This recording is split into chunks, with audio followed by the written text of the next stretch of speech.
Halo, Captain speaking. Welcome to Arc Maximus. Di episode perdana podcast kali ini, gue mau coba review One Piece chapter 984 bersama rekan gue, Commander Syrup. Oke, jadi akhirnya kita di chapter 984 kemarin akhirnya tahu juga muka Yamato kayak gimana. Dan sebenarnya di fanbase One Piece di internet sih kalau gue baca-baca banyak yang mengira sebelumnya kalau Yamato ini adalah Oden. Kayak kalau misalnya lu perhatiin itu kayak bajunya tuh mirip banget sama bajunya Oden. Terus juga kayak di tangannya tuh ada kayak semacam merantai gitu. Jadi kayak banyak fanbase yang bikin teori awalnya kayak Yamato ini adalah Oden yang gak jadi mati dan udah tua. Nah gimana? Menurut lo nih gimana? Menurut gue sih awalnya juga kelihatannya tuh kayak Oden ya. Maksudnya kalau dilihat kan banyak yang ngira kalau apakah mungkin Oden ternyata hidup lagi gitu. Karena benar-benar dari segi penampilan itu mirip banget sama pas hari dia dieksekusi kan. Iya, dan rambutnya tuh panjang. Gak tau sih ini kalau di komik kan dia warnanya putih ya, kirain kayak kayak emang udah tua gitu. Tapi ya kita nggak tahu sih nanti warna aslinya kayak gimana. Cuma banyak yang tertipu karena itu juga sih ya. Tapi sebenarnya yang paling menipu adalah ketika dia nge-reveal kalau dia adalah perempuan. Karena kan kita mikirnya namanya Yamato, terus dia disebut sebagai Sun kan oleh Kaido. Jadi ketika di reveal kalau Yamato itu perempuan tuh kayak benar-benar plot twist banget sih. Karena gue yakin banget dari semua teori-teori itu mungkin nggak ada yang mengira kalau dia itu perempuan. Kalaupun ada paling hanya segelintir gitu yang benar-benar ya, ibaratnya canggih banget pemikiran dan kayak imajinasinya dia tuh. Karena dari segi manapun, dari segi badan pun badannya gede kan, kayak Kaido gitu kan. Dan nggak ada ciri-ciri perempuan sama sekali pas dia lagi pakai samarannya itu. Kalau sebenarnya sih gue sempet juga baca salah satu teori yang dibikin sama fanbase dan sebenarnya sempat udah ada suspek kalau sebenarnya awalnya bukan suspek sih, cuma kayak orang-orang tuh aneh. Kenapa? Karena kostumnya itu dia pakai ini, kalau misalnya lu lihat di sini, ini tuh kayak celana yang common dipakai sama aduh gue lupa. Pokoknya cewek Jepang tuh common banget pakai celana ini. Ntar di video gue showing tampilan celananya kayak gimana. Tapi kayak sempat ada yang aneh gitu kayak ngelihat, dia kan Kaido pun mengadres dia sebagai son kan, dan dia pun dan kayak pasukannya bilang dia tuh son of Kaido gitu. Jadi kan cowok gitu kan gendernya, tapi kayak celananya tuh celana cewek. Jadi emang dari awal pun sempat ada yang ngira ya, suspicion di kalangan fanbase kalau Yamato itu jangan-jangan cewek gitu kan. Dan akhirnya emang terkonfirmasi sih di chapter 984. Kuat juga ya Yamato ini, kayak kalau misalnya lu lihat ya, walaupun dia kan jurusnya juga hampir mirip ya dengan si Kaido tuh, Thunder Bagua itu ya. Iya, nah kemungkinan bisa aja kayak dia emang dilatih bertarung sama Kaido, tapi gimana ya? Maksudnya dia kan ada yang bilang kalau Yamato itu dikurung di Onigashima gitu, jadi dia nggak berkeliaran di pulau utamanya Wano kan. Itu teori atau ada dimension di komik? Itu sih kayaknya sih gue pernah itu teori gitu sih. Teori, okay. Soalnya kan juga maksudnya selama ini ya mungkin anggota Spider tahu ada Yamato gitu kan. Cuman kayaknya kan dia gimana ya? Kenapa punya rantai gitu? Meskipun masa kalau aksesoris kayaknya aneh aja gitu kan. Dan kalau itu kayak cuma kayak dia pengen supaya niru penampilan Oden terakhir itu juga kayak aneh aja gitu. Walaupun kayak kalau gue lihat sih emang walaupun jurusnya Thunder Bagua, tapi kalau perhatiin tuh ada beda dikit. Kayak kalau Kaido pakai Thunder Bagua tuh tangan satu, kalau dia tuh tangan dua. Nah ntar gue showing gambarnya di video, tapi itu beda ya. Nah gue pengen tahu nih pendapat lu, kira-kira si Yamato ini kan judulnya anaknya Kaido ya. Nah kira-kira dia tuh anaknya Kaido dengan siapa ya? Pasti banyak orang, gue yakin ini banyak banget di kalangan fanbase yang mengira bisa jadi dia tuh anaknya Kaido dengan Big Mom. Nah, menurut pendapat lu gimana? Kalau gue sih ngelihat, kalau dari ciri-ciri fisik ya, yang jelas cewek atau perempuan yang bisa berhubungan dengan Kaido itu yang jelas pasti kalau dia punya fisik yang kompatibel sama Kaido gitu kan. Maksudnya kalau Kaido mau punya anak, pasangannya tuh kayak harus kompatibel dengan Kaido gitu. maksudnya fisiknya ya. Soalnya anggap aja kalau Kaido sama Nami gitu. Menurut gua nggak mungkin gitu kan. Kaido maksudnya sama orang yang seukuran badannya itu kayak Nami atau kayak Robin, ya, kayak walaupun manusia di biasa. dunia One Piece semuanya mungkin, tapi iya ya sih. nggak mungkin sih. Cuman kan habis itu juga ibaratnya apa ya, Kaido kan dari dulu juga fisiknya udah gede gitu kan. Habis itu kalau kita lihat yang udah kita tahu nih, itu yang fisiknya itu paling memungkinkan antara Big Mom atau yang baru dimunculin itu salah satu anggota Flying Six, Black Maria ya kan. Oh damn. Nah juga. kalau Big Mom itu kan emang udah dari Kaido, maksudnya dia udah kenal Kaido dan udah sama Kaido itu dari lama gitu kan. Dia pernah satu kru zaman Rocks Pirate ya. Iya, zaman Rocks Pirate. Jadi kemungkinan juga, maksudnya dari zaman Rocks Pirate sama zaman pas Oden dieksekusi itu kan nggak terlampau jauh gitu kan. Kalau Oden itu 20 tahun dari timeline sekarang, yang masa Rocks Disabek itu kan 40 tahun dari sekarang kan. Itu hanya terlampau 20 tahun gitu. Jadi seingat bisa gue, aja insiden God Valley itu terjadi sekitar 38 tahun yang lalu. Ini sempat gue bahas di video gue yang baru aja rilis. Check it out guys. Check it out. Nah kalau Oden dieksekusi itu kalau nggak salah ya sekitar One Piece itu ditemuin sama Roger 25 tahun yang lalu. Harusnya sekitar dia tuh Oden dieksekusi itu mungkin sekitar 24 atau 23 tahun yang lalu lah mungkin. Nah masalahnya saat itu kan kalau dari chapter yang udah kita lihat ini, si Yamato itu bilang dia terinspirasi sama Oden kan, dan dia juga nyaksikan langsung eksekusi matinya Oden. Berarti kan pada saat itu seenggaknya Yamato ini udah mencapai umur di mana dia sudah bisa mengkomprehensi tentang apa yang ada di sekitar dia, sampai dia terinspirasi oleh kematian seorang. Jadi maksud lu kayak nggak mungkin kalau misalnya si Yamato waktu Oden dieksekusi itu umurnya baru 1 tahun, kayak dia bisa terinspirasi gitu ya. Jadi mungkin paling nggak umurnya ya seumuran anak SD lah mungkin gitu ya. Udah mulai bisa mengingat gitu ya. Berarti kalau gitu kan Yamato udah lahir udah cukup lama gitu kan. Kalau gitu berarti si Kaido pun udah beranak udah cukup lama, maksudnya pada saat dia masuk ke daerahnya Oden itu, ke Wano, itu dia udah punya anak. Iya kan? Berarti kan pada saat itu sebelum chapter ini yang kita tahu dia udah berhubungan sama Big Mom karena dia udah lama gitu, maksudnya dia udah dari zaman Rocks Disabek. Tapi baru-baru ini kita dilihatin sama salah satu anggota Flying Six, yaitu Black Maria. Dan uniknya Black Maria sama Yamato ini punya ciri-ciri fisik yang sama gitu. Yang mirip ya. Tanduknya itu punya corak putih, habis itu fading ke warna hitam di ujungnya itu. Iya kan? Dan kalau kita lihat Black Maria pun fisiknya kompatibel gitu. Habis itu kalau emang benar Black Maria itu ibunya Yamato, berarti kan Black Maria udah dari lama jadi anggotanya Kaido. Itu pun bisa dilihat dari posisi dia di Beast Pirate.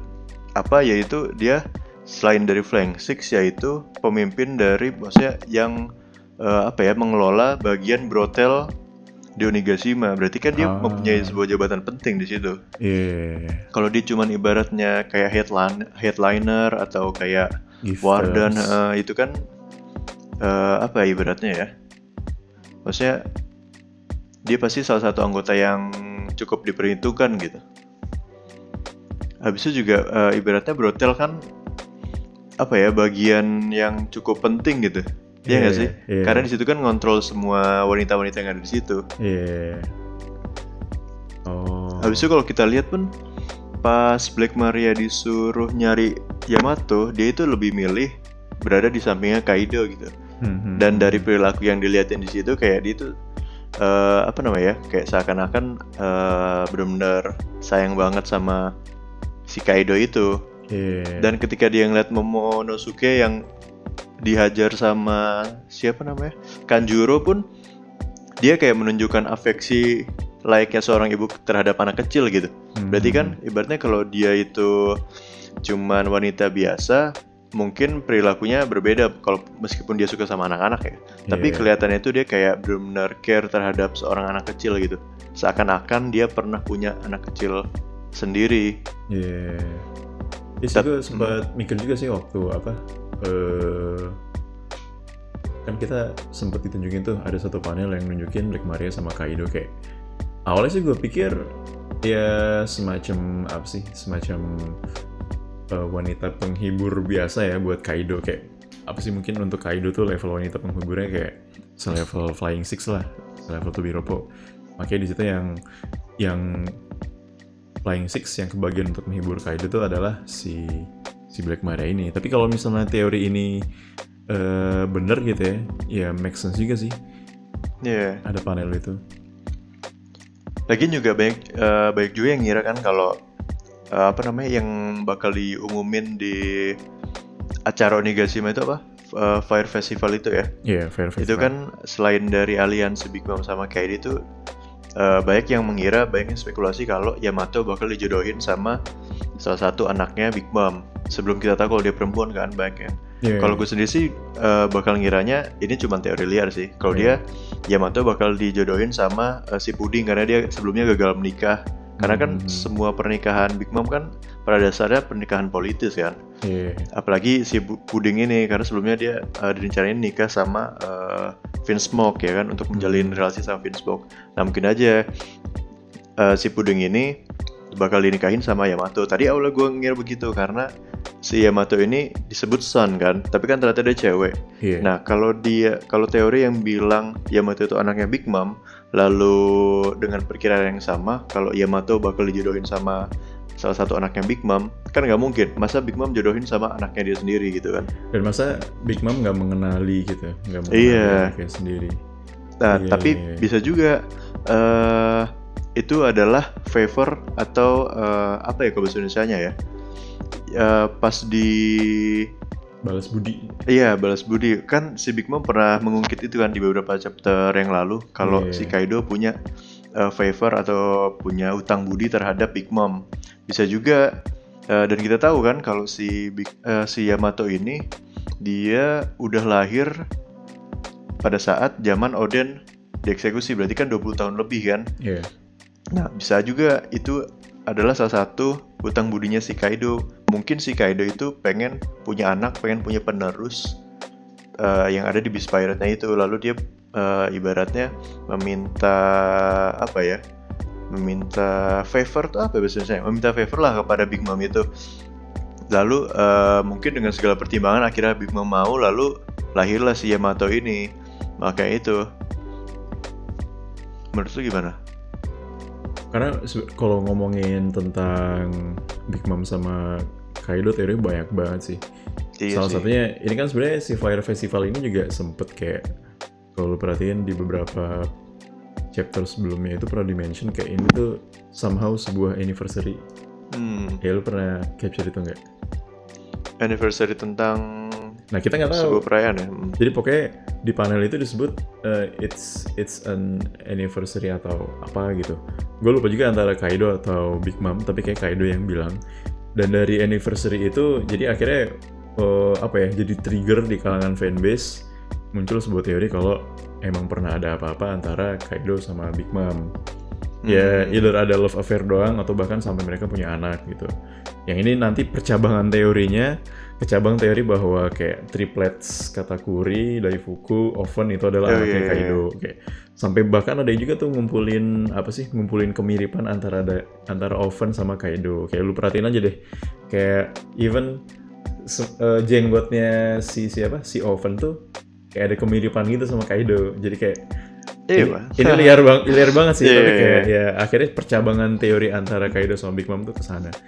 Dan kemunculan karakter Yamato di chapter 984 ini juga akhirnya nggak tahu sih apakah akan merekonstruksi perteorian tentang hubungan Kaido dan Big Mom.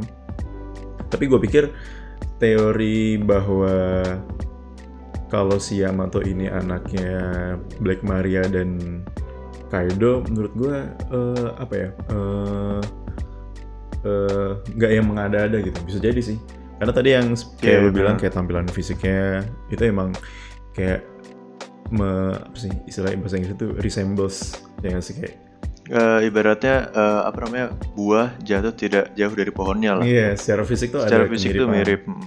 Iya. Dan juga apa ya, secara kekuatan juga karena gini loh, di panel awal chapter 984 ini kayak kelihatan banget ya apa power scaling antara Luffy sama siapa? Sama Page si Page One atau Ulti. Iya. Kayak apa ya? Ya walaupun agak struggle dikit tapi Luffy tuh cepet gitu bikin mereka nggak KO sih, cuma apa ya, bikin mereka lumpuh sesaat gitu ya.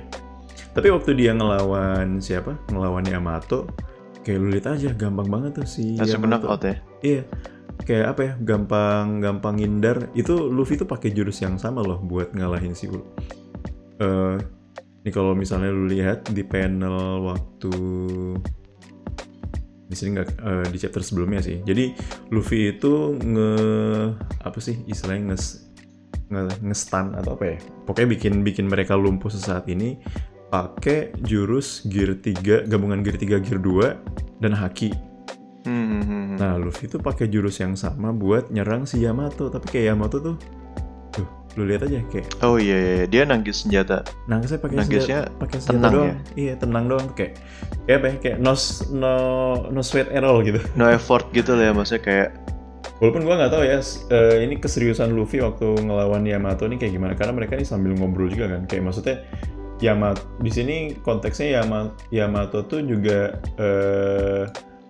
hanya defensif, nggak mencoba untuk menyerang Luffy. Karena di sini kan juga Yamato sebenarnya lagi approach Luffy buat ngomong kan. Iya.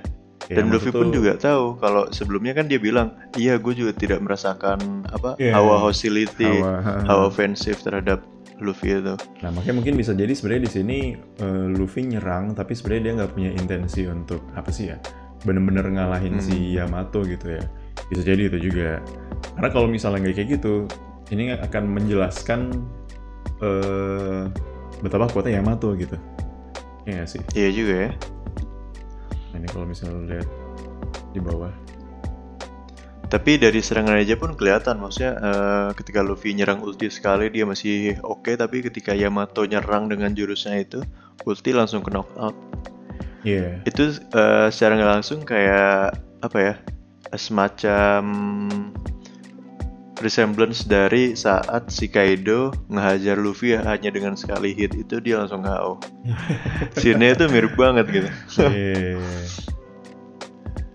Dia juga menjelaskan power scaling di antara mereka sih, bahwa Yamato tuh di atas si ulti gitu ya. Bisa jadi si Yamato ini sekelas first commander ya, kayak kategori, karena dia ibaratnya dengan serangan yang seperti itu aja udah bisa knock out satu flying six. Nah bisa jadi tuh. Gue sih nanti pengen juga ya coba bahas kayak power scaling di antara oknum-oknum yang ada di Onigashima ini, kayak tier 1 siapa, tier 2 siapa. Dalam artian kayak tier 1 itu mungkin yang tatarannya level Yonko, lalu tier 2 itu yang tatarannya level 3 Calamities atau First Commander gitu. Nanti tier 3 siapa-siapa, tapi ntar mungkin kita bahas agak belakangan aja gitu kali ya. Oke. Nah gue pengen coba bahas per page.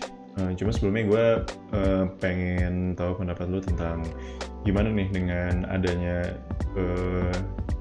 di chapter 984 ini kan kita akhirnya tahu ya kepentingan maksudnya Yamato tuh pengennya apa sih di dalam percaturan peperangan ini gitu. Kita akhirnya tahu perannya apa gitu ya. Perannya apa di dalam perang Onigashima ini secara cerita ya, dari sudut pandang cerita. Kayak agak twist juga karena ternyata si Yamato ini kayak ya ini at a glance ya, kita baru baca 2 chapter gitu sejak kemunculan Yamato, kayak seolah-olah sekarang dia ada di pihak Luffy gitu kan. Iya benar banget. Nah jadi dengan masuknya Yamato di peta kekuatan perang Onigashima ini, menurut lo apa yang akan terjadi? Menurut gue dia bakal ada di sisi Luffy sih, oke lah. Tapi kita juga bakal lihat kalau Kaido itu bakal jadi musuh utama Luffy kan. Yeah. Maksudnya apa yang bakal terjadi ketika Kaido tahu Yamato itu ada di pihak Luffy. Habis itu juga kalau dia lihat si Yamato ini kan dia punya itu ya logbooknya si Odin kan. Iya, yang Di situ jadi judul dari chapter ini ya. iya apa namanya My Bible My Bible. kalau versi bahasa Inggris ya. Iya. Nah habis itu apa namanya bukunya ini itu memuat banyak informasi sebenarnya selain jadi bahan inspirasinya Yamato itu kan. Nah banyak fanbase yang spekulasi kalau dia bakal jadi salah satu anggota krunya Luffy. Wah, gila. Tapi sebenarnya emang lah mungkin itu mungkin terjadi gitu kan. Karena dia terinspirasi sama Oden yang pengen ngebuka bordernya Wano. Habis itu dia pengen ibaratnya dia kayak Oden zaman dulu gitu. Dia seorang royalty, anak royalty yang pengen keluar tapi nggak bisa karena dikekang gitu kan. Oh damn. Ya kan. Tapi ibaratnya kalau dia ikut Luffy, kalaupun dia kayak Oden, berarti dia ikut sebagai anggota sementara gitu, bukan permanen ya kan? Kalau misalnya kalau misalnya ceritanya Yamato ini paralel dengan ceritanya Oden gitu ya? Iya. Berarti dia bakal mati juga dong? Nah, itu dia yang kita tidak tahu gitu kan? Tapi pun kalaupun mati, Oda sangat nge-troll sekali gitu. Karena umurnya masih muda, gue ragu sih dia bakal mati sih. Karena jarang karakter di One Piece itu mati gitu, kecuali untuk kepentingan cerita yang di masa depan ya kan. Kayak ya siapa sih yang mati di ibaratnya yang benar-benar kita inget, Ace, Pedro, habis itu siapa lagi, maksudnya dikit gitu yang siapa namanya yang pas di arc Alabasta aja yang Pel. Makan Zoan burung Pel ya, itu ngangkat bom, kita kira mati, ujung-ujungnya hidup. Iya kan? Habis itu banget. Ada tuh yang bikin beberapa fanbase kecewa tuh ini orang tuanya Chiffon. Oh iya. Si Pound itu yang kan sekarang masuk itu ya, yang sekarang di cover cerita itu. Itu kan kayak banyak yang ngira dia udah mati, tetap pas hidup tuh. What? Masa kayak iya, jadi kayak pengorbanannya tuh kayak jadi tragis gitu. Jadi kayak nggak dramatis sesuai yang pas kita baca. Cuman kalau kita lihat dari yang sebelumnya itu, kalau dia paralel sama Oden, berarti kan dia pengen keluar ujung-ujungnya bukan untuk sebagai pirate, tapi untuk membuka bordernya Wano. Karena dia bilang sendiri kan kalau dia itu terinspirasi sama Oden dan dia ingin mewujudkan impiannya si Oden. Pas dia melihat eksekusinya itu. Nah makanya itu mungkin dia jadi anggotanya Luffy secara sementara. Tapi menurut gue sih enggak. Kenapa? Karena kemungkinan besar dia bakal ngebantu Momonosuke untuk ibaratnya ngelola Wano ini sebagai kalau Kaido kalah, Beast Pirate kan nggak mungkin 100% itu bubar kan. Bisa aja nanti survivor dari Beast Pirate itu rally di bawahnya Yamato ini gitu kan. Jadi dia sebagai salah satu pasukan dari Momonosuke. Dan Momonosuke sebagai ibaratnya shogunnya Wano nanti. Lalu si Yamato ini sebagai ibaratnya Beast Pirate second generation mungkin bakal jadi anggota dari Grand Fleet-nya Luffy. Kalau menurut gua ya, that's a bold theory. Iya kan, maksudnya ini teori liar sih, cuman kan kalau dilihat kayak gitu. Habis itu juga si notebooknya Oden ini kan ada di tangannya si Yamato ya. Dan kalau kita lihat, Oden itu pernah mengikuti ibaratnya petualangannya Whitebird dan Roger. Berarti kan kemungkinan besar si Oden di bukunya Oden ini dituliskan tentang Raftel gitu kan. Nah bisa aja bagian dari informasi di buku ini bakal diambil oleh kru topi jerami, tapi tidak bukunya. Gue ragu sih Yamato bakal menyerahkan bukunya gitu. Habis itu juga bukunya Yamato ini kan kita tahu ini adalah buku seorang samurai gitu kan. Gue rasa sih harusnya ya di sini ada sebuah ilmu tentang pedang ataupun yang semacamnya yang bisa mengupgrade si Zoro. Karena ini adalah bukunya Oden gitu. Masa nggak ada tentang tentang ilmu berpedang atau sebagainya gitu. Jadi ingat kayak Musashi tuh bikin buku namanya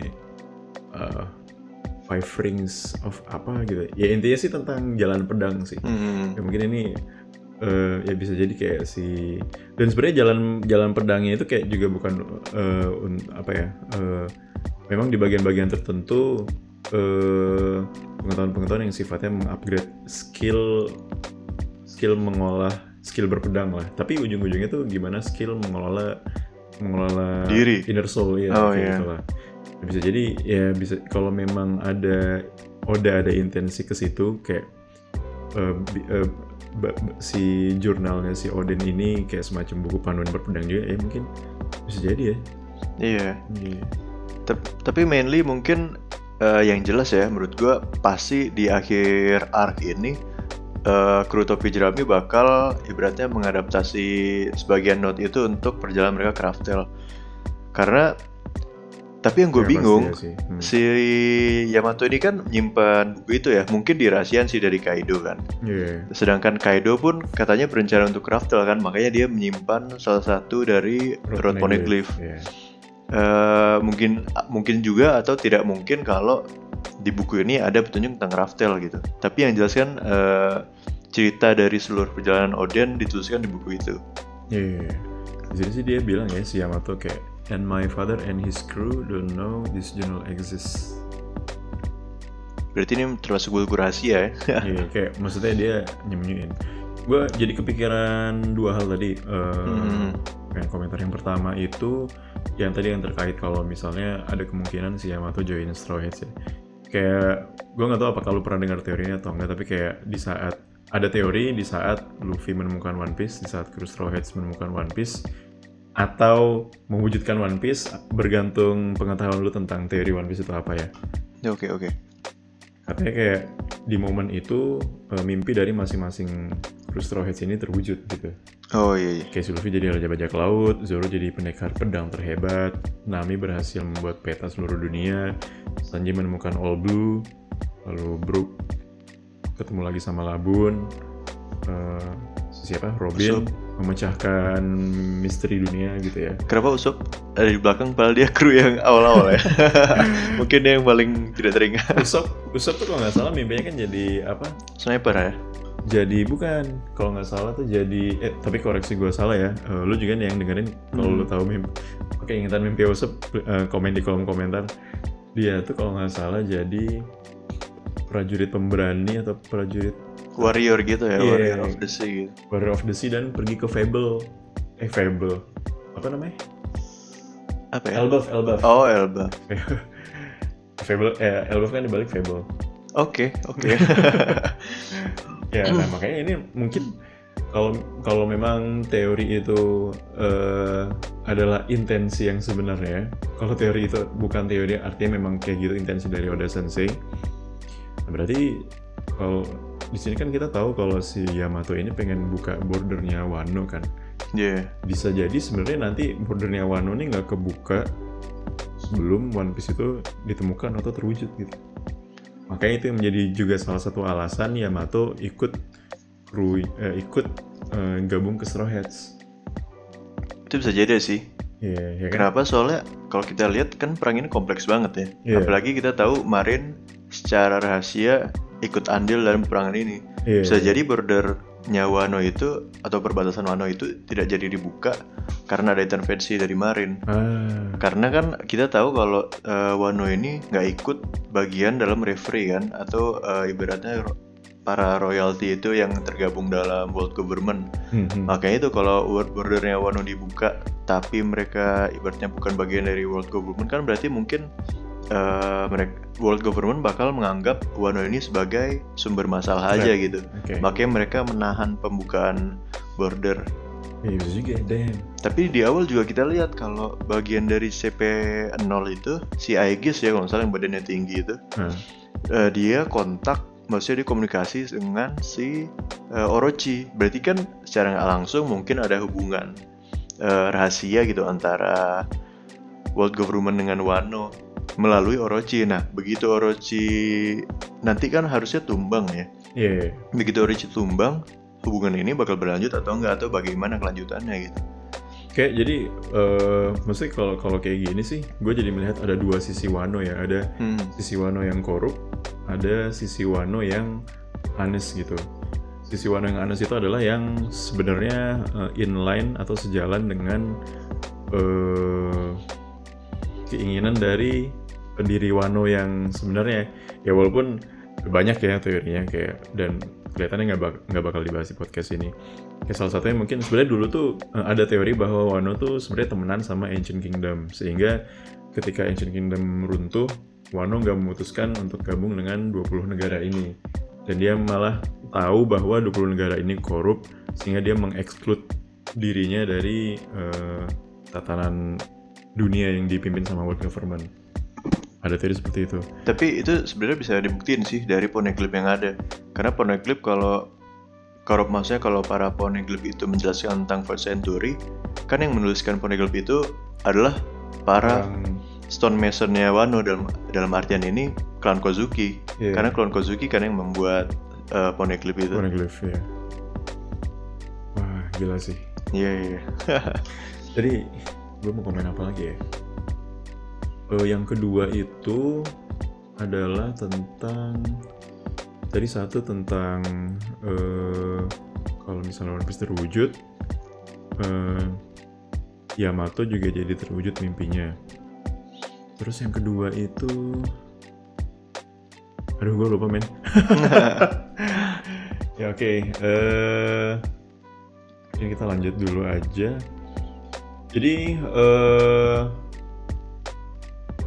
di awal-awal panel ini mungkin nanti gue pengen nanya sih, di sini itu di chapter 984 itu kan kayak ketika si Yamato berantem langsung dengan Luffy, kayak dia bilang kan kayak this is only making me remember a battle from the past. Terus di bawah dibilang kayak kalau dia tuh you remind me of Ace. Nah, jadi kan di sini kita jadi berarti dulu waktu Ace ada di Wano dia sempat ketemu sama Yamato gitu kan. Iya. Nah, gue pengen bahas kira-kira kalau menurut spekulasi yang lu tahu dari fanbase atau misalnya dari lu sendiri, kira-kira sebenarnya ada hubungan apa gitu antara Yamato dengan si Ace? Apakah ada love affair di antara mereka? Kalau menurut gue sih gimana ya? Ace aja kan kalau nggak salah cuma bentar gitu ada di Wano. Bisa juga kalau si Yamato ini makin terinspirasi oleh kehadiran Ace karena dia tahu kalau dunia luar itu bagaimana gitu. Dia tuh jatuhnya jadi kayak ketika Whitebird nyampe Wano lalu ketemu sama Oden, lalu Oden ini pengen keluar Wano melalui Ace. Bisa juga kayak gitu. Tapi entah kenapa mereka battle, harusnya kan kalau Yamato pada saat itu menganggap kalau dia itu di sisi orang yang baik kayak sekarang ini kan kemungkinan mereka nggak battle gitu. Bisa juga waktu itu Yamato menganggap Ace ini sebagai gangguan karena mungkin Yamato memegang sebuah jabatan gitu di Beast Pirate. Tapi yang gue bingung, apakah benar kalau battle tersebut emang battle dengan Ace? Battle sebenarnya yang dimaksud si Yamato itu jadi keinget kayak apa karena karakternya Luffy gitu ya, bukan karena pertarungannya gitu ya. Jadi gue jadi inget yang tadi pengen gue bahas. Jadi jangan-jangan tadi kan kita tuh sempat bahas kalau kenapa si Bible-nya ini nggak ditemuin. Terus sebenarnya gue jadi bertanya-tanya kalau emang bahkan maksudnya gue nggak tahu ya konteks selama ini tuh Yamato di mata si Kaido ya di depan Kaido itu apakah dia nurut-nurut aja atau dia rebel secara frontal bilang kalau gue nggak setuju kalau lu dudukin Wano dan gue pengen buka border Wano. Nah gue nggak tahu karena kita baru sampai chapter ini, jadi kita baru sampai chapter 984, kayak kita belum tahu nih hubungan antara Yamato dengan Kaido itu seperti apa interaksi mereka. Nah di sini jadi gue pengen bahas sekaligus diskusi gitu ya, kayak menurut lu kira-kira hubungan mereka kayak gimana? Karena kalau misalnya bener-bener, karena gue jadi mikir kayak kalau si Yamato secara terang-terangan bilang dia terinspirasi sama Oden, dia pengen buka border Wano, apalagi sampai outfitnya dimirip-miripin sama Oden, gue nggak yakin si Kaido akan iya aja gitu. Oh iya. Makanya mungkin ini akan menjelaskan kenapa dia ada chain di tangannya, kenapa ada rantai. Barangkali sebenarnya Yamato pun sebelum Fire Festival ini kayak dia sama di suatu tempat dikurung atau diapain gitu. Bisa aja dia di penjara di Onigashima gitu ya, maksudnya Di penjara. dikekang. Dan mungkin berhubung ini lagi Fire Festival, kayak dia dibebasin untuk suatu maksud yang mungkin inline dengan teori lu awal tadi itu, kayak dia mungkin pengen diketemuin sama Big Mom buat apalah kayak gitu. Iya nggak sih? Jadi kayak itu menjelaskan kenapa di tangannya Ada rantai. ada gitu. rantai. Iya. Walaupun Bisa aja aksesoris gitu kan. bisa aja aksesoris Iya kan? kayak mirip-miripin Odin waktu dieksekusi. Tapi ya siapa tahu juga ada maksudnya. Itu sih tadi pengen gue komentar.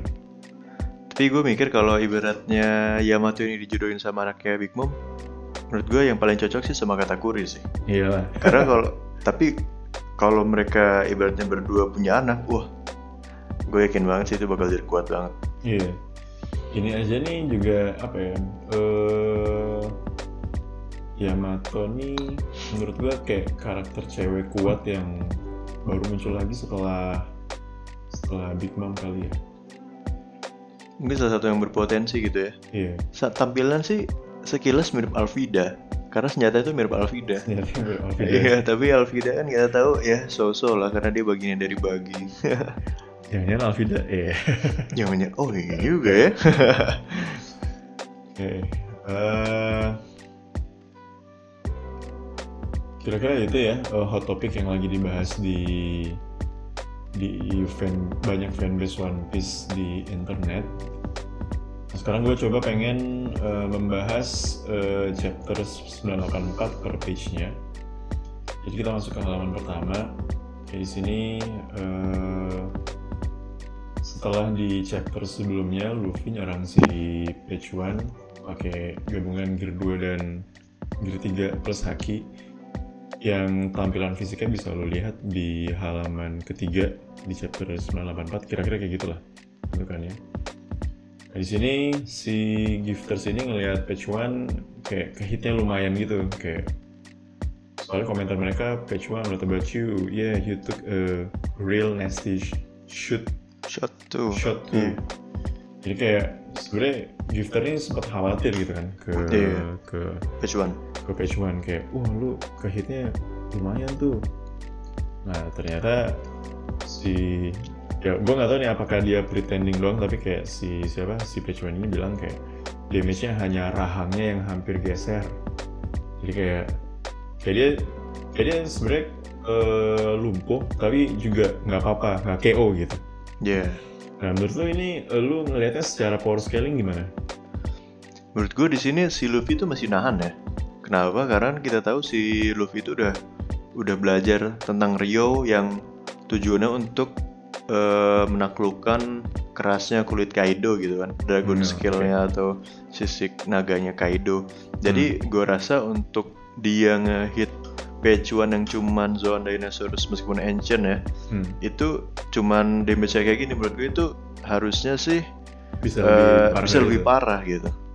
Selain dari bentuk Gear Force ya, pasti Gear Force mungkin pas lawan Kaido nanti bakal full power lah. Tapi kan di chapter sebelumnya pun si Luffy hampir ngeluarin Gear Force gitu.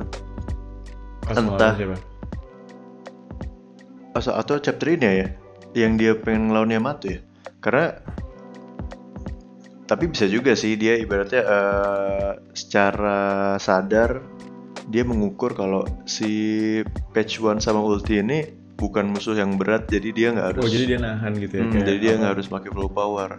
Save tenaga dia nge-save energi dia buat nanti ngelawan Kaido gitu. Iya. Soalnya kalau ibaratnya dia pakai gear third yang ada Rio aja kan, kita lihat kalau kekuatan Rio itu benar-benar efektif buat ngalahin kulit yang keras gitu, kulit orang-orang yang keras, terutama zone user. Bisa juga. Atau ya kayak trennya sih biasanya Luffy ngukur kekuatan dari lawannya, terus kayak dia ngeluarin jurus menyesuaikan dengan kekuatan lawannya. Kayak maksudnya waktu dia ketemu, kalau misalnya lawannya nggak seberapa, dia nggak bakal langsung Gear 4, kayak nggak mungkin kan setiap pertarungan Luffy langsung ngeluarin Gear 4 gitu. Nah, turn out ternyata si ulti dan Page 1 ini ternyata lebih tangguh daripada itu. Cuma nah di sini mungkin gue jadi pengen settle tentang per power scalingan ini. Kayak menurut gue di peperangan Onigashima ini ada karakter-karakter yang emang sengaja dibuat supaya nanti fungsinya sebagai medium level up dari Luffy. karakter-karakter di pihak Luffy. Kayak di Tier 1 itu ya ini dari gue ya. Jadi yang powernya Tier 1 di sini atau powernya level 1 di sini adalah yang tataran Yonko. Itu Kaido, lalu Big Mom, dan yang dari sisi Straw Hat itu ada Luffy. Oke.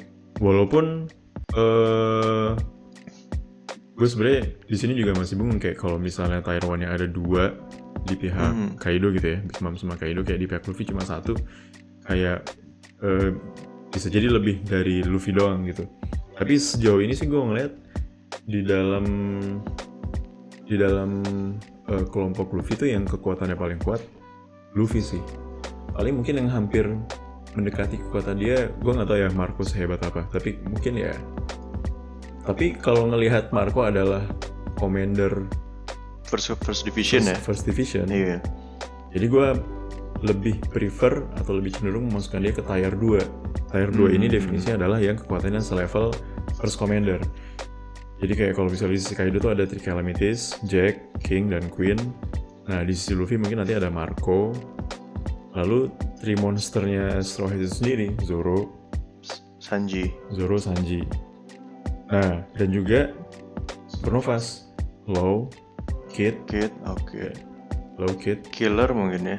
Bisa juga kalau nanti si Yamato ini bagian dari force-nya si Luffy, dia juga se-level First Commander. Nah, sepakat sih gue. Kayak si Yamato ini masuk di Tier 2 karena maksudnya ngelihat dia sekilas berantem sama Luffy kayak dan kayak ngalahin si Ulti begitu aja. Kayak Ulti ini kan juga Flying Six kan. Iya. Kayak Flying Six itu adalah semacam entity yang berpotensi menggantikan Three Calamities. Iya, ibaratnya kayak satu level di bawahnya lah ya. Satu level di bawahnya kayak si Queen Flying Six ini, si Tobiropo ini kayak diadu, yang menang jadi Three Calamities gitu kan. Nah, makanya kayak menurut gue si Flying Six ini ada satu level di bawah Tier 2 dan mereka ini jadi masuk ke Tier 3. Nah di Tier 3 ini ada si Flying Six, Tobiropo, di pihak Kaido, mungkin juga ditambah Nine Scabbard ya. Di pihak Luffy. Oh iya kalau di pihak Luffy. Di pihak Luffy Nine Scabbard atau justru Crew Straw Hats yang lain ya. Jinbei misalnya. Atau Franky, Usopp. Di pihak Kaido mungkin juga selain Flying Six ada juga kayak misalnya Hawking. Oh itu apa namanya? Headliner. Hawkins ya, Headliner. Lalu X-Drake. Walaupun gue nggak tahu di sini nanti X-Drake akan, dia kan posisinya angkatan laut. Dan gue nggak tahu angkatan laut ini akan membantu Kaido atau membantu Luffy gitu. Malah bisa juga bakal jadi all out war, maksudnya free for all gitu antara 3 pihak perang satu sama lain. Jadi kayak tiba-tiba di tengah nanti ada angkatan laut masuk. Iya, angkatan laut masuk dengan admiral. Bisa Rokugyu juga itu jadi apa namanya debutnya Rokugyu. Damn. Itu berarti itu kalau Rokugyu masuk berarti nanti dia akan harusnya admiral tuh di Tier 1 ya. Harusnya sih. Karena kalau dia lihat at least admiral itu punya armamen haki.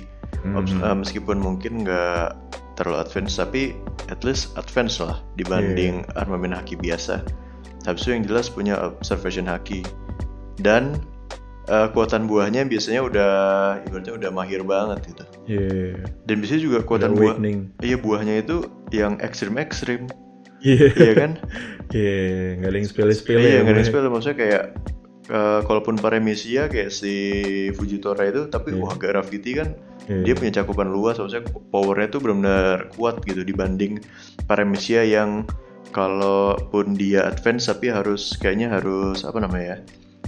harus berusaha keras buat munculin damage yang cukup besar gitu. Walaupun gue jadi bingung sih kayak Otsuru tuh kan kekuatannya jemur-jemur gitu ya, kayak Otsuru kan juga pangkatnya lumayan tinggi gak sih? Iya. Jadi kekuatannya jemur-jemur ya, walaupun gue nggak pernah ngelihat dia in action langsung ya, kayak karena beda karakter, beda cara mengutilisasi kekuatan buah iblis. Tapi kayak cuci-cuci jemur-jemur tuh kayak belum kebayang gue kayak gimana. Sama kayak itu sih kekuatannya siapa, Hina ya, angkatan laut yang kekuatannya kayak ngurung gitu. Itu kan Hina pangkatnya. Iya. Kan? Tapi maksudnya kan kita lihat para ibaratnya apa ya, lieutenant atau vice admiral itu kan lama-lama kan pangkatnya naik terus kan. Iya. Cuman makanya kayak nanti dia kalau jauh itu bakal gimana gitu utilisasi kekuatannya. Lanjut yang tadi. Oke, kita lanjut. Jadi itu sih, jadi ada 3 tier kekuatan yang nanti fungsinya akan dari segi cerita ya akan mengenhance istilahnya kayak membuat Crew Straw Hats level up gitu. Oke. Jadi by the end of this arc sih gue yakin Luffy akan bisa jadi dia jadi paling mahal nih di sini. Dalam kata lain sebenarnya semua musuh itu ada untuk menaikkan bounty-nya Crew Straw Hat ya. Untuk menaikkan bounty dan istilahnya kayak kalau misalnya main game tuh kayak buat naikin XP lah ya. Naikin XP dan lu level up gitu lah. Nah bayangin aja kalau misalnya di sini kan gue yakin banget sih harusnya Luffy bisa mengalahkan Kaido nih di arc ini. Sekarang kan bounty yang paling tinggi tuh dipegang Kaido kan setelah Whitebird mati. Nah, berarti kalau misalnya Luffy ngalahin Kaido kayak otomatis banget bounty-nya jadi paling tinggi habis ini. Kecuali Blackbird di tengah konflik ini kayak dia si Blackbird melakukan apa gitu ya. Iya, terus bounty-nya naik juga. Terus bounty-nya naik juga, kita nggak tahu.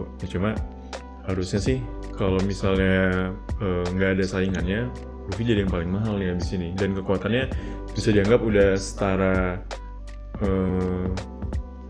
udah bisa ngalahin Kaido tuh udah. Kaido ini kan didap sebagai yang terkuat, strongest creature ya, makhluk terkuat di laut, di darat, dan di udara gitu. Nah berarti Luffy ini habis ini udah jadi yang paling kuat gitu kan. Nah makanya kayak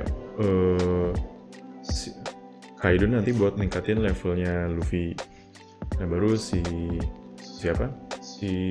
Calamities ini diadain karakternya untuk meningkatkan ya karakter sampingan lainnya gitu. Sampingan lainnya yang istilahnya kayak kekuatannya super level di bawah Luffy, kayak misalnya Zoro. Atau mungkin kalau misalnya lo sama Kid bakal ikutan terus nih sama Luffy, mungkin juga akan meningkatkan kekuatan mereka gitu. Nah begitupun akhirnya juga harusnya teman-teman yang lain kayak golongan Usopp, Chopper juga harus level up dong. Nah makanya kayak mungkin dibikin karakter lain yang emang ada fungsinya untuk meningkatin, yang gak sekuat dengan Three Calamities dan Kaido, tapi juga gimana caranya bisa ningkatin levelnya Crew Straw Hats. Nah makanya dibikinlah si Flying Six. Tapi kalau dilihat juga sebenarnya banyak banget ya, ibaratnya jajaran squadnya kayak gitu, kayak Headliner, Flying Six, Three Calamity. Mungkin itu juga maksudnya tujuan dari kenapa banyak divisi kayak gitu dan dimunculin secara langsung. Kan kalau kita lihat Whitebird kan kayaknya divisi 1, 2, 3 itu mencar-mencar ya. Ya kan? Tapi mungkin emang cara operasi tiap bajak laut Yonko itu beda sih. Kalau si Beast Pirate kan emang dia sebagai kekuatan militer dari Wano. Pengganti samurai dari aliansi mereka, dari aliansi si Kaido sama Orochi itu kan. Dan kayak sebenarnya juga nggak bagus sih ya, maksudnya bentuk dari apa ya, yang lu bilang tadi. Jadi emang bentuk operasinya beda-beda. Ada yang kayak mereka nguasain negara, ada yang jadi negara. Ada yang nguasain negara di belakang layar, ada yang kayak Romanya kayak Whitebird, tapi kayak mereka ngelindungin kota-kota teritori mereka masing-masing gitu. Si Shanks juga dia tipenya itu sih kalau gue lihat kayak Roger gitu deh. Dia cuma satu kapal. Kayak Luffy kan? Iya kayak Luffy. Maksudnya dia oke lah. Kalau dilihat sih anggotanya dia kayak Ben Beckman, Yasop, dan habis itu maksudnya anggota utamanya itu yang kita lihat muncul pada saat perang Marineford itu mereka pakai jubah-jubah juga, mengindikasikan atau menjelaskan kalau mereka mungkin adalah kapten dari tiap divisi mereka gitu. Jadi mungkin aja di balik itu mereka punya pasukan lain. Tapi selama ini yang udah kita lihat mereka cuma operasi di satu kapal gitu. Iya, kayak kita nggak pernah ngeliat Grand Fleet-nya Shanks gitu ya. Iya. Sedangkan yang lain kan punya. Kalau kayak si Whitebird aja meskipun utamanya itu ada di Moby Dick kan, kita lihat pas perang itu anggota yang rally di belakang dia itu banyak banget gitu kan kapalnya. Oke, kita lanjut ke page selanjutnya. Nah di sini sih kita juga ngelihat ya damage yang diterima sama ulti. Kayak ulti sih hampir mirip dengan page 1 Rex-nya, kayak bisa lo lihat di panel terakhir kayak Mereka nggak terima gitu ya? Nggak terima, maksudnya kayak sama sih. Mereka tuh sebenarnya juga sempat lumpuh sesaat, tapi kayak pretend mereka oke, tapi sebenarnya damage yang diterima juga nggak seringan itu gitu. Jadi kayak semacam ngesanin kalau Luffy tuh lebih kuat dari mereka, tapi Tobiropo atau Flying Six itu nggak selemah itu juga gitu. Karena kayak di sini kayak begitu sih, di panel ulti bilang kayak gue nggak apa-apa, kayak Thunderba gue more like Blunderba gue, terus kayak ada komentar actually that hits you pretty hard. Jadi kayak sebenarnya apa ya, dia bilang nggak apa-apa tapi kayak juga di counter sama yang ngelihatnya gitu. Jadi kayak denial gitu sebenarnya si kayak denial, sebenarnya hitnya pretty hard gitu, tapi kayak masih nggak KO. Kira-kira kayak gitu. Di sini juga kayak si Gifters kan bilang kayak it's hard to believe how tough those dinosaur powers are. Jadi kayak seolah-olah sebenarnya tuh mereka ngeliat Luffy ngehitnya keras banget loh, tapi kayak ternyata mereka masih bangun nih. Jadi kayak Luffy tuh kuat banget, tapi mereka tuh juga nggak selemah itu gitu. Tapi yang gue ngeliat di sini ada satu hal yang gue bingung deh. Di sini kan ini kan translation official kan kalau di Viz kan. Anyway, buat lu kita baca yang versi manga plus Shueisha. Jadi yang ini manga plus ya. Jadi maksudnya buat yang lagi dengerin ini, kita baca yang versi manga plus Shueisha. Terus gimana? Nah, ini kan di sini tulisannya those dinosaur ya kan. Berarti kan orang-orang di One Piece ini tahu ada makhluk yang namanya dinosaur gitu kan. Tapi yang udah kita lihat penjelasan tiap buah dinosaur ini namanya Ryu fruit atau dragon fruit. Iya. Jadi makanya di sini gue bingung, sebenarnya dinosaur itu di dunia One Piece adalah salah satu jenis naga atau emang maksudnya naga ini disebut dinosaur atau emang ada binatang lain namanya dinosaur gitu. Beda apa istilahnya ya, kayak binatang yang benar-benar lain dibanding naga yang subspesies menjadi dinosaur. Paham nggak kan kalau kita lihat udah ada naga yang muncul di One Piece, yaitu di apa namanya, Panghazard. Iya, Panghazard kan kita lihat bentuknya itu punya empat tangan, maksudnya naga 2 tangan 2 ya? kaki. Ya, naga Eropa meskipun bentuknya agak-agak cabi gitu ya. Habis itu ada juga naga yang bentuknya kayak Momonosuke. Kan Momonosuke udah confirm disebut naga gitu kan, sama kayak Kaido. Meskipun kita nggak tahu Kaido, kan banyak yang bilang kalau Kaido itu adalah naga yang makan buah orang. Tapi di salah satu One Piece magazine yang official juga, di situ ditulis kalau si Kaido itu confirm buat makan buah mythical level fruit gitu. Meskipun belum disebut apa buahnya. Nah makanya itu meskipun ini sepele sih, cuman kan gue penasaran aja gitu. Yang sebenarnya itu mereka itu dragon fruit membuat mereka jadi naga atau emang itu dinosaur. Itu aja sih yang gue penasaran. Oke. Di sini sih di panelnya juga menurut gue nih yang panel yang semacam dari sudut cerita nge-settle power scaling antara Luffy dan Tobiropo gitu. Jadi Luffy emang confirm lebih kuat daripada mereka, tapi Tobiropo pun nggak selemah itu karena Tobiropo bisa menghandle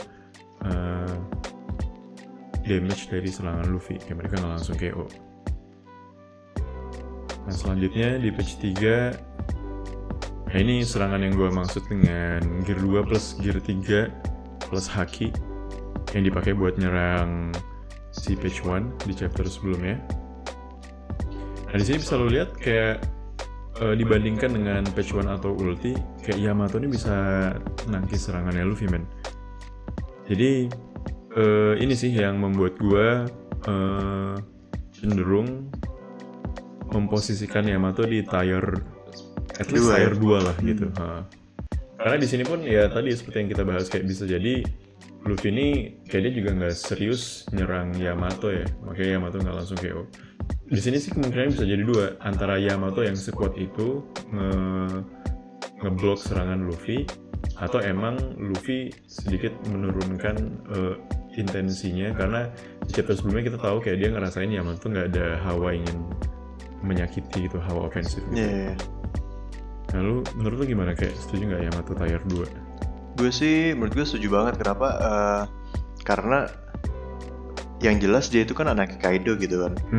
Dia pasti kekuatannya kuat banget, dan dibanding pasukan yang lain, ibaratnya dia bisa ngalahin Flying Six dengan sekali hit. Bahkan dibilang kalau kekuatan dinosaur kan kuat banget gitu kan. Iya.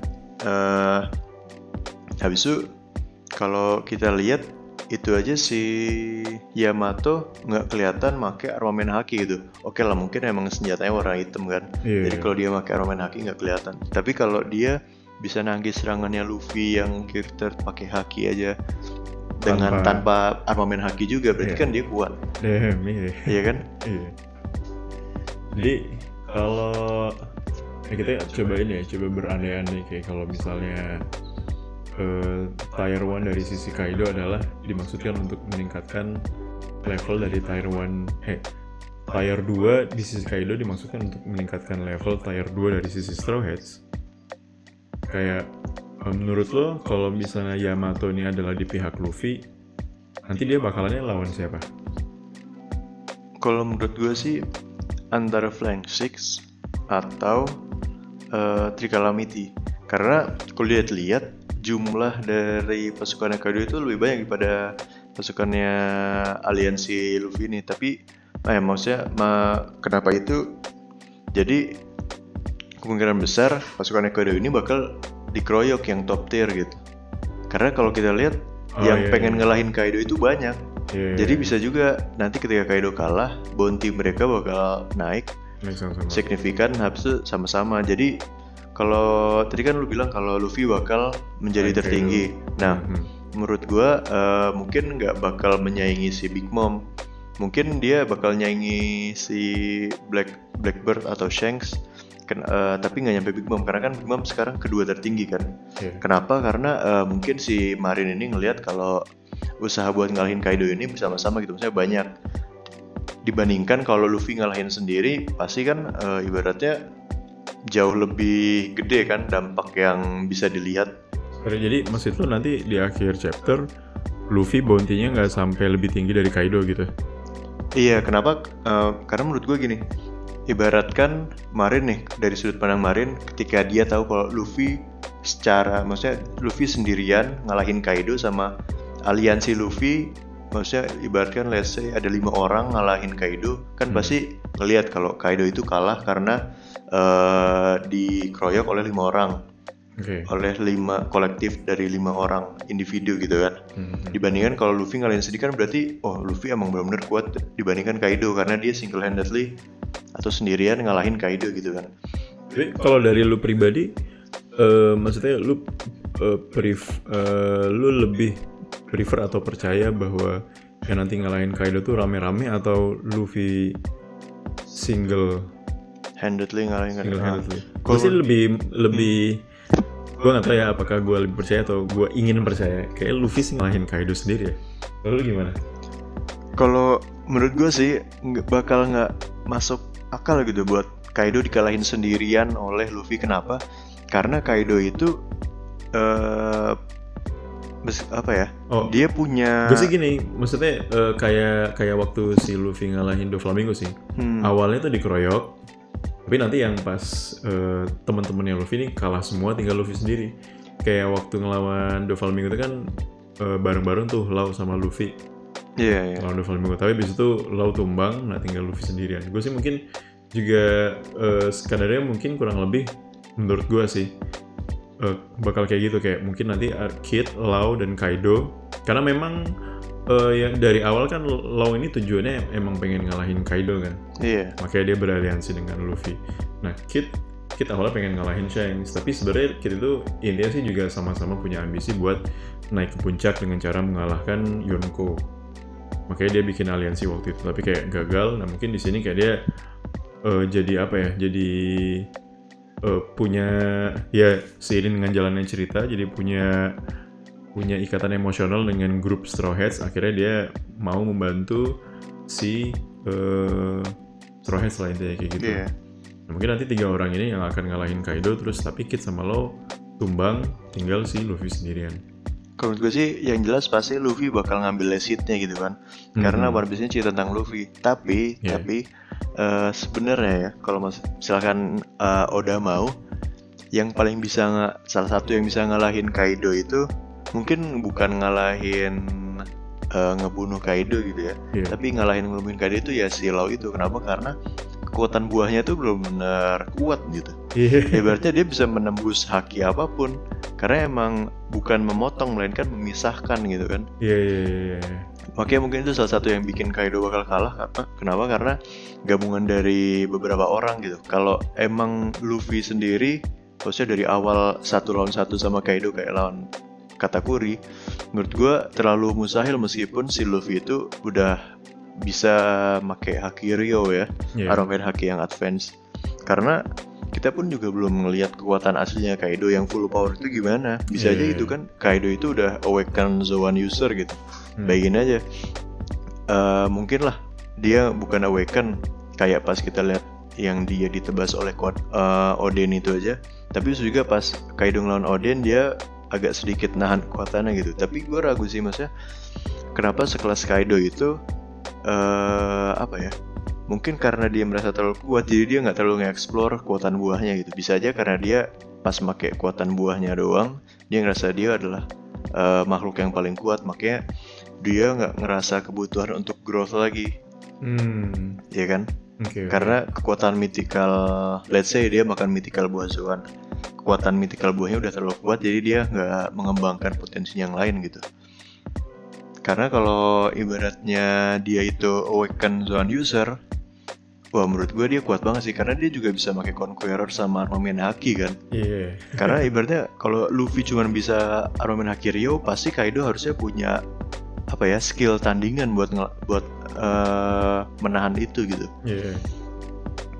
Bahkan kalau misalnya ternyata beneran kejadian Luffy single handedly ngalahin Kaido, pasti pas lagi pertarungan itu kayak bener-bener kebuka, istilahnya kayak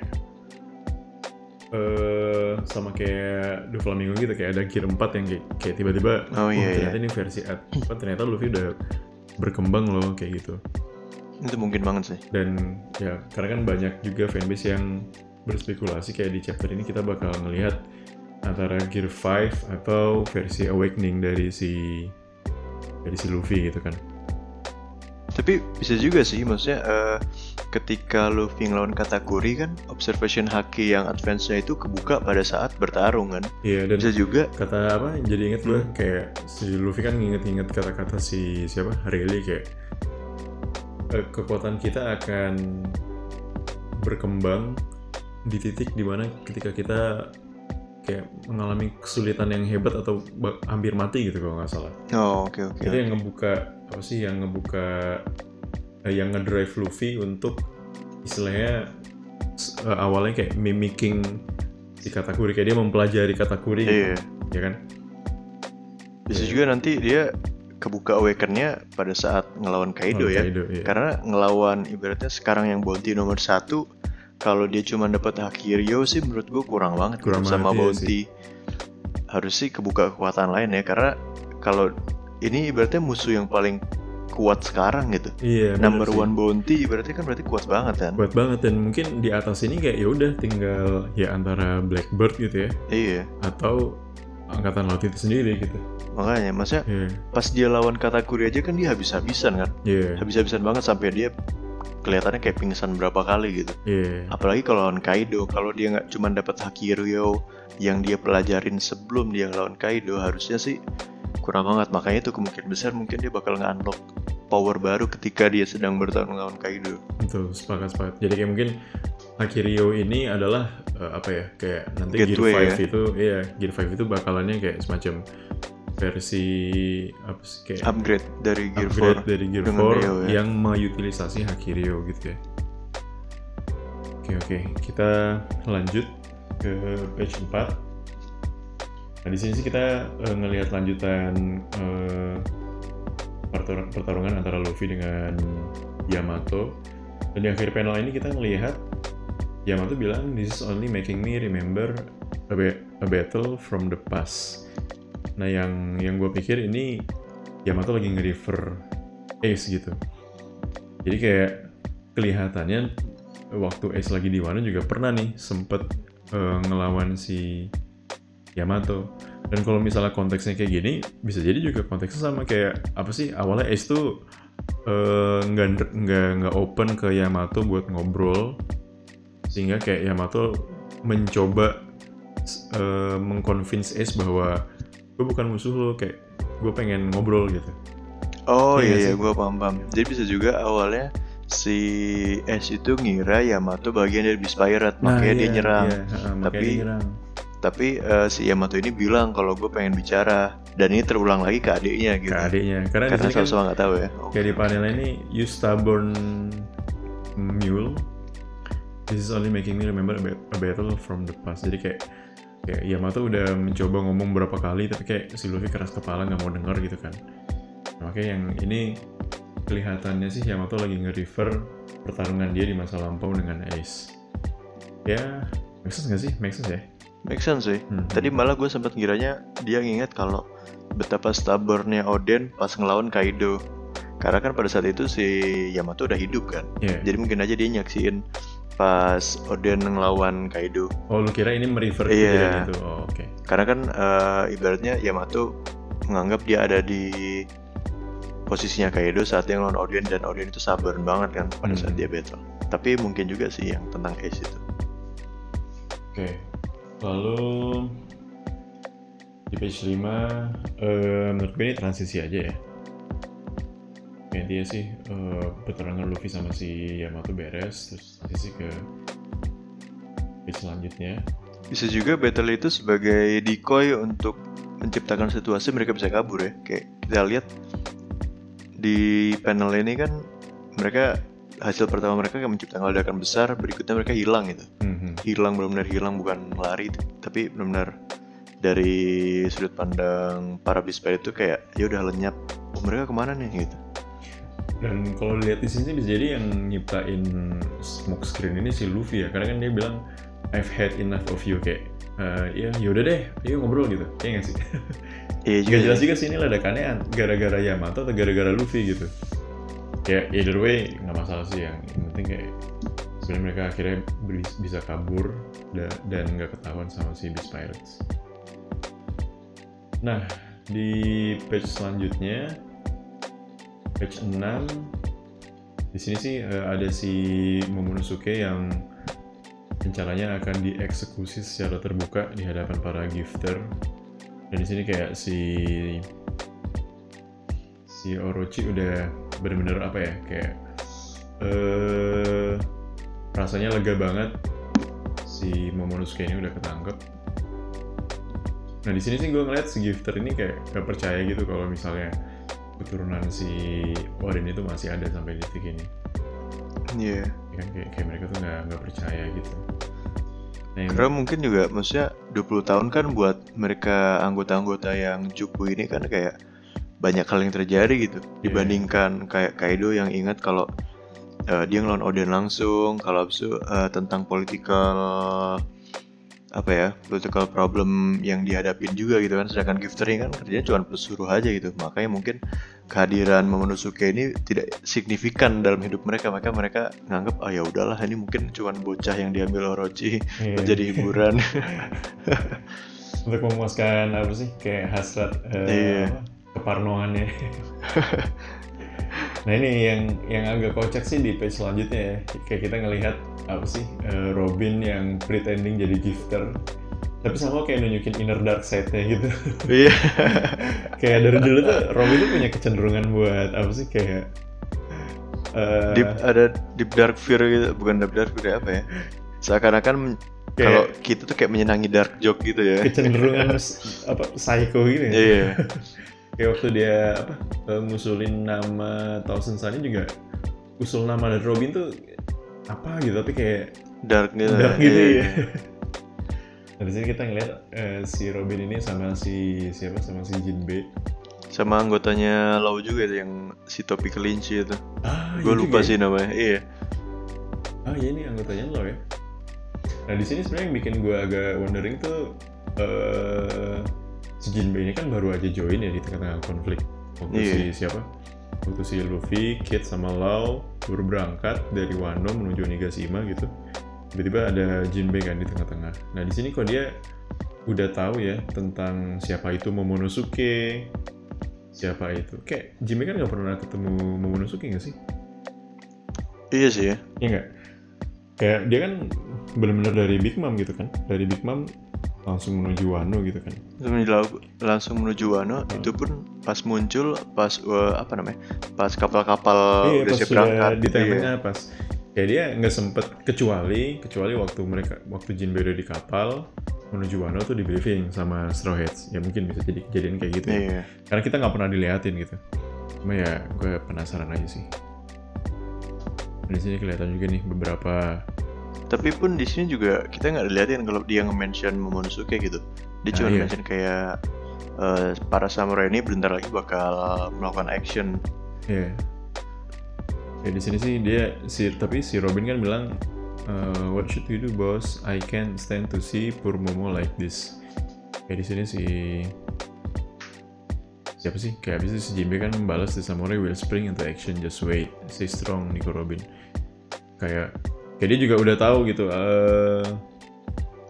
Bentar lagi bakal kayak konfliknya kan? apa sih? Gitu. Yeah. Kayak dia udah nangkep situasi kayak gimana.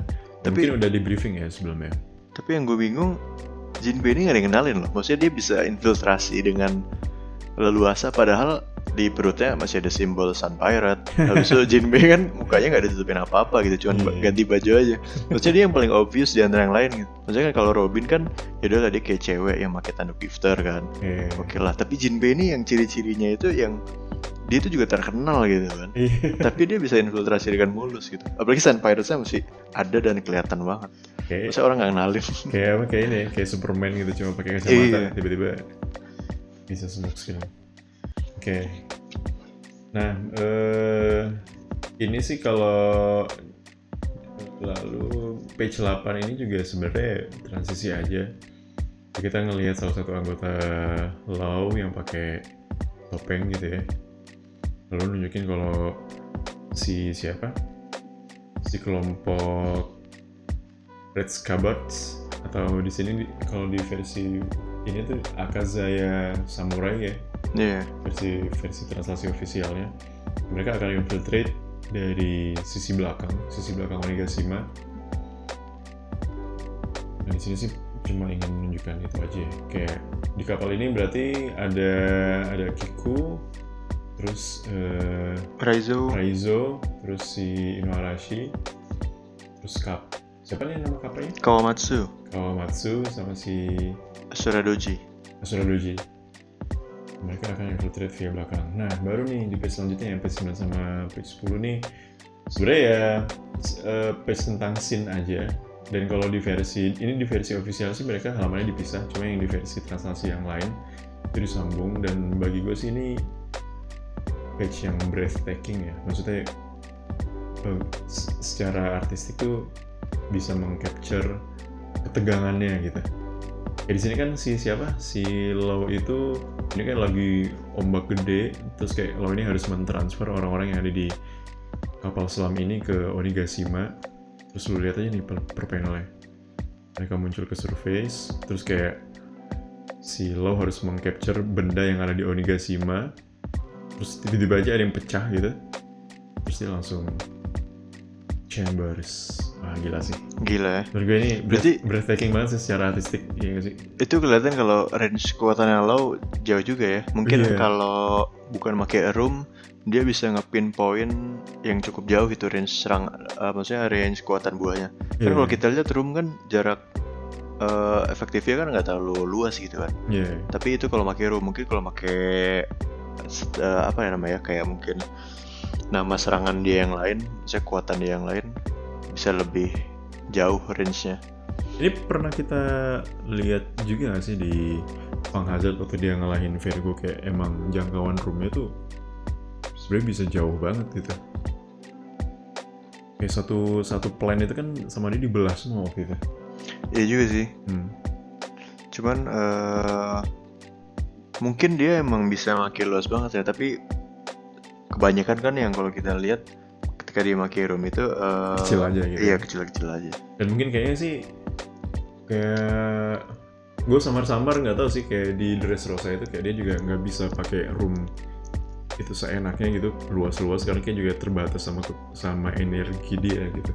Kayak dia cepet capek atau apa gitu, kayak makanya dia bener-bener apa sih istilahnya kayak suka bilang ke Luffy atau ke Zoro kayak kekuatan lu simpan aja ntar buat ngelawan Doflamingo. Kayak dia bener-bener yang apa sih rewel dalam hal menjaga stamina gitu. Mungkin dia juga bukan tipe petarung fisik gitu ya, dibandingkan kayak Zoro atau kayak Luffy. Di sini bisa lucu juga nih, ombak-ombaknya tuh kayak yang lukisan Jepang yang terkenal itu loh, gue lupa. Oh iya. Ya pokoknya style-nya Japanese banget. Japanese illustration banget. Wah, keren banget sih ini. Nah, lalu di page selanjutnya, ini di versi official juga halamannya dipisah. Tapi kalau di versi translasi yang lain mereka digabung.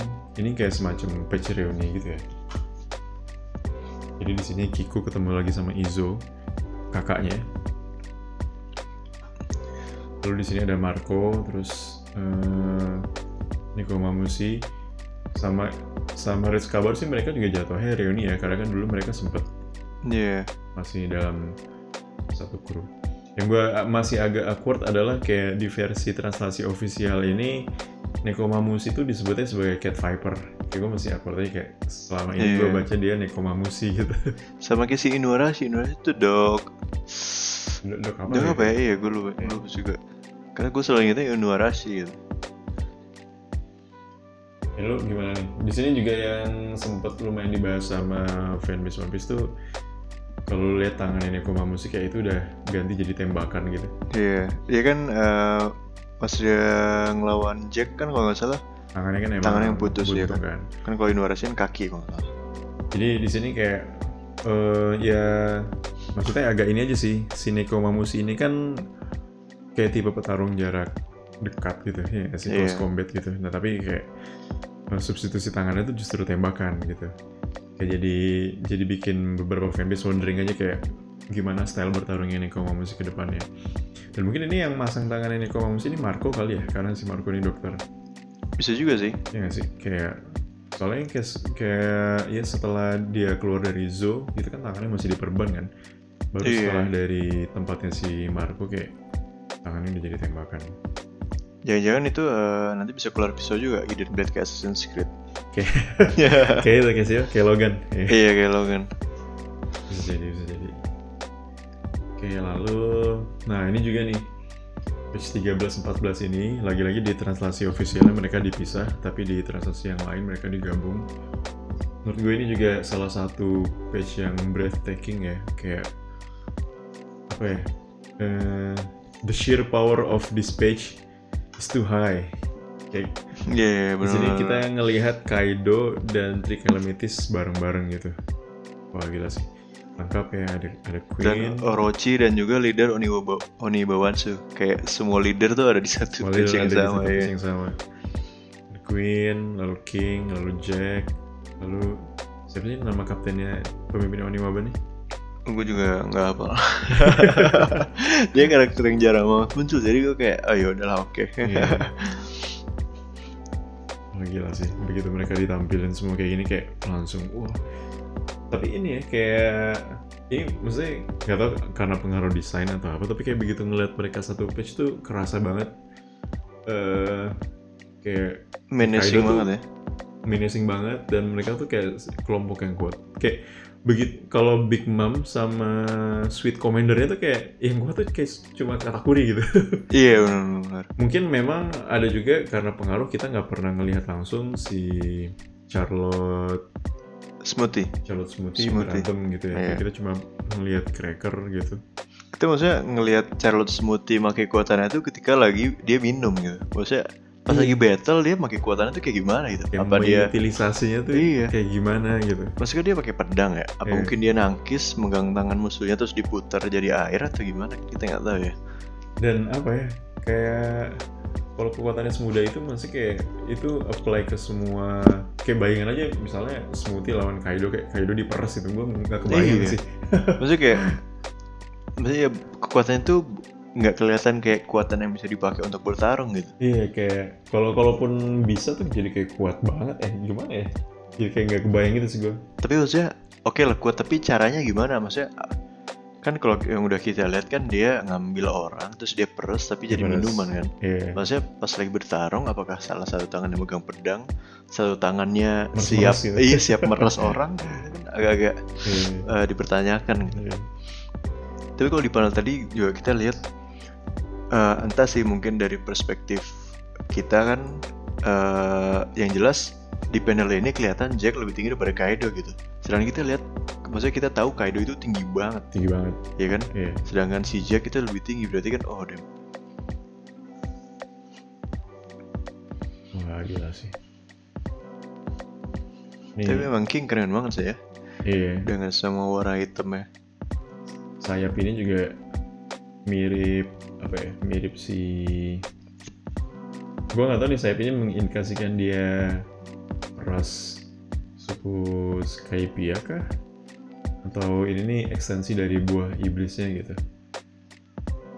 Tapi yang gue bingung, sayapnya tuh warna hitam gitu. Iya. Sedangkan Skypiea warna putih. Tapi Warna putih. Skypiea pun sayapnya kan kecil ya.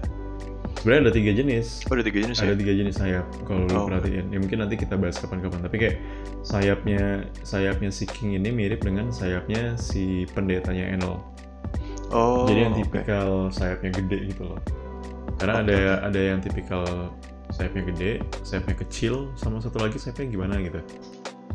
Ada 3 tipe sayap, seingat gue ya. Mungkin tergantung semacam kayak pure breed-nya gitu kali ya. Kalau yang breed-nya rendah mungkin sayapnya kecil karena nggak terlalu bisa mengutilisasi sayapnya mereka. Atau justru itu mengindikasikan emang ada 3 ras berbeda gitu. Oh, oke. Itu ada sih teorinya kayak apa sih, ras suku Skypiea yang dari bulan, kayak itu kan sebenarnya si Skypiea yang ada sayapnya itu, suku Skypiea yang ada sayapnya sempat kelihatan di poneglyph yang dilihat Enel di bulan. Itu untuk bahasan chapter yang lain kali ya, nanti kapan-kapan kita bahas. Oke, nah terus di page 15 lanjut, akhirnya si Luffy ngobrol sama si Yamato. Dan di sini ternyata peristiwa di mana Oden dieksekusi itu di zaman sekarang dikenal dengan istilah Hour of Legends. Eksekusi Oden 20 tahun yang lalu. Nah di sini kita juga akhirnya jadi tahu ya, di sini jelasin motif atau latar belakang kenapa Yamato rebel ke Kaido. Ternyata dia itu terinspirasi sama Oden dan pengen mengikuti jalan hidup Oden, apalagi setelah dia membaca jurnalnya dari si Oden. Nah ini sih jurnal ini kayak bakal jadi key item banget sih mungkin setelah chapter ini. Kayak di sini kan tercatat semua ya, kayak rekam perjalanan Oden bersama Roger, even waktu dia menemukan atau ketemu One Piece gitu. Iya. Jadi kayak bisa jadi ada petunjuk tentang di mana Laftel di jurnalnya si Oden. Jadi kayak mungkin ini akan jadi key point, key item banget sih nanti selanjutnya. Iya, selama arc ini ya. Tapi di sini juga unik. Dilihatin kalau si Yamato ini nggak tahu kalau Akazayanan itu masih hidup gitu. Jadi makanya mungkin aja kalau nanti setelah battle ini dia bergabung dengan grup Akazaya tersebut itu ya, Akazaya Samurai untuk membantu si Momonosuke. Karena kan Momonosuke harusnya tujuan dari dia menjadi shogun adalah mengikuti jejak bapaknya gitu, jejak si Oden gitu kan. Iya. Jadi secara nggak langsung dia harusnya mewujudkan impiannya Oden juga. Oke. Nah, baru di page terakhir ini adalah face revelation dari si Yamato. Ternyata ditunjukkan kalau si Yamato itu adalah seorang perempuan. Dan ternyata rambutnya yang putihnya itu hanya kayak semacam wig gitu ya, ekstensi dari topengnya. Dan rambutnya tuh kalau dipikir-pikir ada kemiripannya dengan Kaido, jadi kayak ya legit lah ini anaknya Kaido, bukan yang apa sih, Kadang-kadang ada yang ngaku anak ternyata, atau kayak misalnya saudara ternyata saudara angkat gitu kan terakhir. Terakhirnya. Ini kayak sih legit sih anaknya Kaido, anak kandung gitu maksudnya. Tapi sih gue bingung deh, antara rambutnya itu ketutupan bayangan atau emang rambutnya itu ada shade dari cerah ke gelap ya. Selain dari tanduknya kan. Soalnya kalau rambutnya itu emang ke gelap, berarti emang mirip Kaido sih, karena rambutnya Kaido kan juga polanya kayak rambut yang bawah ini kan. Kayak rambut bagian bawahnya itu. Saya ujung rambutnya ke rambut. Oke. Nah di sini sih yang mirip, yang selain lu bilang tadi kayak tanduknya ada shadingnya mirip dengan tanduknya Black Maria, juga tusuk kondenya nggak sih? Kayak gue sama-sama ingat Black Maria juga tusuk konde, pakai tusuk konde gitu. Tapi bisa itu mungkin lebih ke style sih maksudnya. Walaupun itu lemah sih. Itu mungkin emang cara berpakaian dia. Cara berpakaian di Wano. Cara berpakaian wanita pada umumnya di Wano gitu ya. Iya. Pakai itu. Oke. Jadi kita lihat pakai apa sih, sabuk. Apa nih sabuk yang kayak pita. Kayak si Oden juga. Lalu di tangannya ada rantai, lalu dia pegang apa sih? Pegang gada. Gadanya agak beda ya dengan si Kaido, kayak kalau Kaido tuh lancip-lancip, kalau ini kayak tumpul gitu. Dan juga cenderung lebih slim nggak sih? Kalau gadanya Kaido tuh lebih gede, sementara dia kayak tongkat baseball gitu. Nah di sini sih yang juga gue perhatiin kayak di arc Wano ini semacam Oda Sensei mencoba untuk mengangkat isu gender equality, kayak maksudnya apa ya, kayak mulai ada gender minor yang dimasukkan jadi tokoh utama dan mungkin punya peran di dalam cerita. Contohnya kayak misalnya Kiku sama Izo, mereka kan trans ya jadi. Gue nggak tahu sih mereka cowok yang mirip cewek atau trans atau gimana gitu. Tapi intinya banyak gender minor yang di spotlight di arc ini, dan mereka bisa jadi memegang peran penting gitu dalam cerita. Gue nggak, tapi intinya kayak di chapter ini banyak ngasih spotlight ke gender yang kayak gitu. Sebenarnya kalau untuk itu sih menurut gue udah lama ya. Kenapa? Karena dari pertama kita lihat si Mr. Tu itu kan. Mr. Tu kan dia Okama gitu. Dan ketika arc yang membahas Okamaland ya. Okamaland Kingdom itu pun berarti kan di situ benar-benar udah bikin arc, maksudnya bukan arc ya, semacam tempat khusus untuk para trans tersebut, maksudnya para lelaki yang menginginkan feminisme untuk berkumpul gitu kan. Dan mereka pun dilihatin kalau banyak dari para Okama itu yang menyukai lelaki maupun juga perempuan gitu. Bahkan cenderung menyukai lelaki, apalagi ketika mereka menyebut nama Sanji itu dengan sebutan yang sangat imut, Sanji Kyun. Aduh, gue ingat banget ketika yang pas mereka itu udah mulai berlayar lagi di Shabody Island. Salah satu dari Okama itu mereka bertarung dengan Marin, dan mereka tujuannya untuk mengestol atau istilahnya ya, menyita waktu gitu agar para Straw Hats bisa lari. Terus dia ngomong, kami akan menyelamatkanmu Sanji Kyun. Lalu ketika Okama itu menyebutkan Sanji Kyun, seketika si Sanji itu badannya bergetar gitu. Ya mereka itu agak lucu terus aja. Bintangnya retak gitu. Iya. Gue sama-sama ingat sih. Ya sih, jadi kita di sini bisa ngelihat istilahnya kayak posisi Oda di dalam melihat trans, melihat isu LGBTQ gitu ya. Iya, jadi di sini kita bisa kayak Oda pengen mengangkat ini kayak bahkan nggak hanya ini aja, maksudnya lintas ras gitu ya, kayak ras manusia ikan. Kayak intinya sih semuanya sama tentang isu-isu global, maksudnya yang tidak berbau politik, maksudnya yang isu-isu sosial gitu ya. Oda juga memasukkan unsur-unsur tersebut. Gender and race equality sih, kayak udah pengen memasukkan unsur itu di dalam ceritanya gitu, dan kita bisa melihat visi atau preferensi Oda sebagai penulis tentang sikap dia terhadap ini kayak gimana. Kayak dia mengkehendaki, maksudnya yang gue tangkap di sini sih, jadi kayak dia mengkehendaki ada gender dan race equality di dunia yang ideal gitu ya. Tapi kalau untuk Izo dan Kiku sih, kalau untuk Kiku ya, dia di kalau nggak salah di chapter-chapter sebelumnya itu pernah menyebutkan kalau dia itu laki tapi benar-benar memiliki jiwa perempuan gitu. Makanya dia berpakaian seperti itu. Mungkin juga kakaknya kayak gitu, tapi kalau kakaknya itu, kalau kita pernah dengar suaranya, ini peran Marineford itu dia nggak kayak Kiku sih. Kalau Kiku kan suaranya kayak cewek ya.